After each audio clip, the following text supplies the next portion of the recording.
არალეგიტიმური არჩევნების გამყალბებელი კოშმარი, ავტორიტარიზმისკენ მიმავალი რეჟიმი, ანტიდასავლური და ანტიამერიკული. ეს მწვავე შეფასებები ქართული ოცნების ხელისუფლების მიმართ ისმოდა განხილვაზე, რომელიც ჰელსინკის კომისიაში გაიმართა. კონგრესმენებმა მოусმინეს საქართველოს მეხუთე პრეზიდენტს, თავდაცვის ყოფილ მინისტრს და ასევე ჰადსონის ინსტიტუტის უფროს მკვლევარ ლუკ კოფის, რომელიც წლების განმავლობაში საქართველოს საკითხებზე მუშაობს. მთავარი აქცენტები მოსმენისას იყო, როგორ გადაუხვია ოცნების რეჟიმმა ევროატლანტიკურ კურსს, ეწინააღმდეგება ტრამპის მსოფლ მხედველობას და ქვეყანას მიათრევს ამერიკის მოწინააღმდეგე ავტორიტარული რეჟიმებისკენ. ახსენეს სინდისის პატიმრები და მეგობარი აქტის მიღების აუცილებლობაც. სალომე ლაბაძე უფრო ვრცლად მოგვიყვება ვაშინგტონში გაკეთებულ განცხადებებზე. დავიწყოთ გზავნილებით, რომლებიც შეერთებულ შტატებში სალომე ზურაბიშვილმა და თინა ხიდაშელმა ჩაიტანეს. დრო აღარ არის ორაზროვნებისთვის საჭიროა მკაფიო პოლიტიკა საქართველოს მიმართ. ამ სიტყვებით ამერიკა კანონმდებლებს სწორედ საქართველოს მეხუთე პრეზიდენტმა მიმართა, რომელმაც აღნიშნა, რომ ვაშინგტონისთვის მიუღებელი უნდა იყოს იმ ინვესტიციის განადგურება, რომელსაც ამერიკელი გადასახადის გადამხდელები, დიპლომატები თუ სამხედროები საქართველოს წარმატებაში წლების განმავლობაში დებდნენ. ზურაბიშვილი ამბობს, რომ ივანიშვილის რეჟიმმა 30 წლის განმავლობაში პირველად სწორედ ამ პარტნიორობას უღალატა და ასევე რაც არანაკლებ მნიშვნელოვანია და განსაკუთრებით მტკივნეულის რეჟიმისთვის, სალომე ზურაბიშვილმა ივანიშვილის ეგრეთ წოდებული მთავრობა, რომელიც პროპაგანდისტული რესურსების გამოყენებით ცდილობს, რომ თავი წარმოადგინოს ტრამპის მოკავშირედ, სწორედ ტრამპზე თავდასხმაშიც ამხილა. რაც შეეხება თინა ხიდაშელს, თავდაცვის ყოფილმა მინისტრმაც განსაკუთრებული აქცენტით ისაუბრა ივანიშვილის ეგრეთ წოდებული მთავრობის საგარეო პოლიტიკურ პრიორიტეტებზე, რაც მისივე განმარტებით უკვე აღარ გულისხმობს დაახლოებას დასავლელ პარტნიორებთან, მათ შორის შეერთებულ შტატებთან, არამედ ამის საპირისპიროდ მიმართულია დაახლოებისკენ პუტინის რუსეთთან, ასევე მჭიდრო კავშირის დამყარებისკენ თეირანთან და ჩინეთის კომუნისტურ რეჟიმთან. მათ შორის უნდა ითქვას, რომ თინა ხიდაშელმა ამერიკელ პარტნიორებს სწორედ ჩინეთის კომუნისტურ რეჟიმთან ივანიშვილის თანამშრომლობის მაგალითების გააცნო. რუსეთი ცდილობს აღადგინოს თავისი დომინანტური პოზიცია ქართული ოცნება სულ უფრო მეტად ხდება ანტიდასავლური. მისი საჯარო განცხადებები აგრესიულად ანტიამერიკულ ტონს იძენს. თავდასხმები განხორციელდა პირადად პრეზიდენტ ტრამპზე და მის ადმინისტრაციაზეც. დრო აღარ არის ორაზროვნებისთვის, საჭიროა მკაფიო პოლიტიკა საქართველოს მიმართ, რასაც მმართველი რეჟიმი საქართველოში აკეთებს. ეს არის პირდაპირი უარი სტრატეგიულ პარტნიორობაზე შეერთებულ შტატებთან. ამერიკელმა გადასახადის გადამხდელებმა, დიპლომატებმა და სამხედროებმა დიდი ძალისხმევა ჩადეს საქართველოს წარმატებაში. იმის ყურება, როგორ იკარგება ეს ინვესტიცია, მიუღებელი უნდა იყოს. ანგარიშვალდებულება აუცილებელია. რეალური შედეგები უნდა დადგეს მათთვის, ვინც ხელისუფლებაშია და ვინც ანგრევს დემოკრატიულ ინსტიტუტებს, ახშობს განსხვავებულ აზრს და საფრთხეს უქმნის ქვეყნის ევროატლანტიკურ გზას. მტკიცებულებებზე დაყრდნობით კვლევა არსებობს, რომელიც ადასტურებს, რომ ბატონი ივანიშვილი პირადად არის ჩართული ჩინურ ბიზნესებში. ერთ-ერთი პირველი შემთხვევა, რომელიც ჩვენ გამოვიძიეთ, 2018 წელს დაიწყო და ეხებოდა ძალიან ცნობილ ჩინურ კომპანია CFC-ს. ეს ის კომპანია, რომლის აღმასრულებელი დირექტორი აქ დააკავეს ნიუ-იორკის აეროპორტში, როდესაც ნაღდი ფულის დიდი რაოდენობა გადაჰქონდა და გაეროს მაღალ ჩინოსნების მოსყიდვას ახდენდა.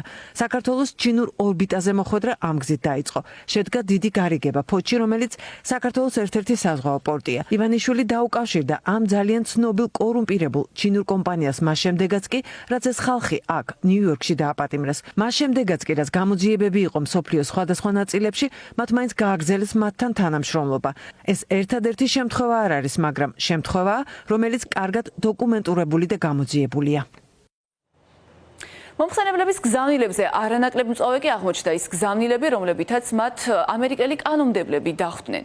დავიწყოთ ჯო ვილსონით, რომელმაც ივანიშვილის რეჟიმს ისევ არალეგიტიმური და კორუმპირებული უწოდა. მან ასევე აღნიშნა, რომ ივანიშვილი ახლა ხელჩაკიდებული მუშაობს პუტინთან და ეხმარება მას სანქციებისთვის გვერდის აუვაში.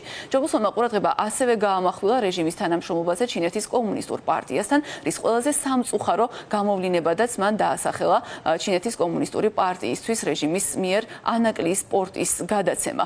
ასევე ყურადღება მიიქცია სტივ კოენის გამოსვლამაც, რომელიც დემოკრატი კონგრესმენია. მან საკუთარ გამოსვლაში ხაზგასმით ისაუბრა მეგობარი აქტის შესახებ, რომელიც ივანიშვილის რეჟიმს სანქციებს უქადის და აღნიშნა, რომ იმ პირობებში, როცა ამ აქტს აქვს ორპარტიული მხარდაჭერა, როცა მას მხარს უჭერს როგორც დემოკრატების, ასევე რესპუბლიკელების უმრავლესობა, ის რომ ეს დოკუმენტი ამ დროისთვის ისევ არ არის დამტკიცებული და მისი სწრაფი განხილვაც არის შეჩერებული, ეს სტივ კოენის გამარტებით მიუღებელია.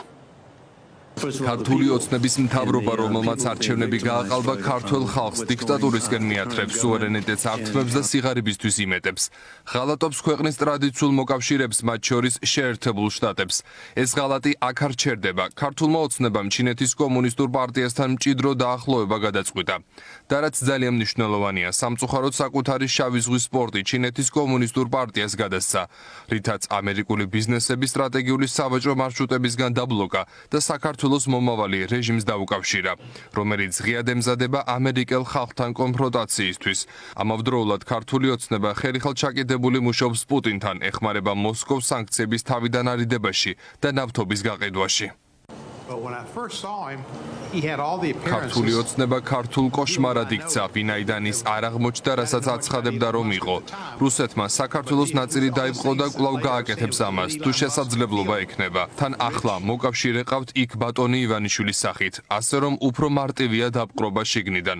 სამწუხაროა რომ სენატმა არ მიიღო და არ მიიღებს მეგობარი აქტს. რაღაც პრობლემები იყო. მაგრამ ბატონი ჯო ულსონი მართალია, იმდენად დიდი უმრავლესობაა, დემოკრატები და რესპუბლიკელები ორპარტიულად უჭერენ მხარს კანონპროექტს და ეს თითქმის გაუგონარია, დიდი მხარდაჭერაა. და იქ, როგორც ჩანს, ერთმა ადამიანმა შეძლო მისი ჩაკულა და გასაოცარია რომ ეს მოხდა.